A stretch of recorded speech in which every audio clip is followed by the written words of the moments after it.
I think when they actually debut on World Championship Wrestling, it's July 11th, 1983. They're paired with Precious Paul Ellering. Their build is being from Chicago. And man, when I take a look at that, it looks less like, as you're taking a look here on YouTube, it looks less like the Village People and more like Mad Max. I mean, it looks like they're just fresh off that set, does it not? I think that's obviously the name. The Road Warriors came right off of Mad Max. But I think watching it for the first time, never having seen the Mad Max movie at that time, Right.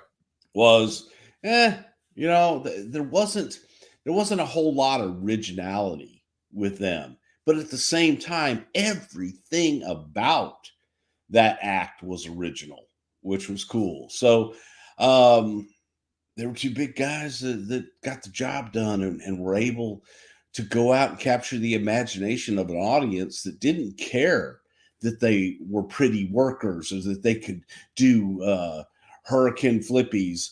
They didn't care because the Road Warriors went out and just dominated because they couldn't do anything else at that time. And then it was important after that that they learned how to work. They definitely learned their trade.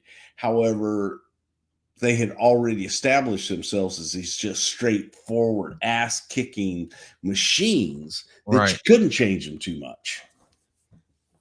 How important, Lost and all that, as you said, is they're just squashing guys. I mean, just absolutely destroying Enhancement talent, on TV left and right.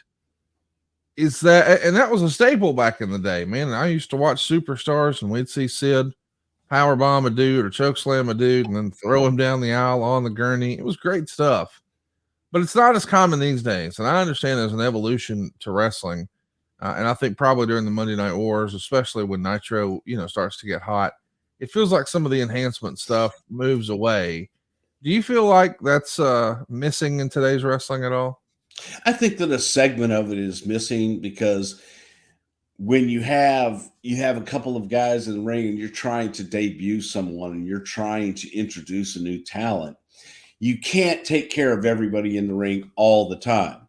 Right. So the enhancement matches were ways to see the superstars perform on a weekly basis against someone that was an unknown, but they were able to hone their craft, get over with the audience so that when they did finally have a comparable opponent, then it was like, oh shit, what's going to happen now? This isn't George South or the Italian Stallion or whoever. These are Jack and Jerry Briscoe type thing. Right.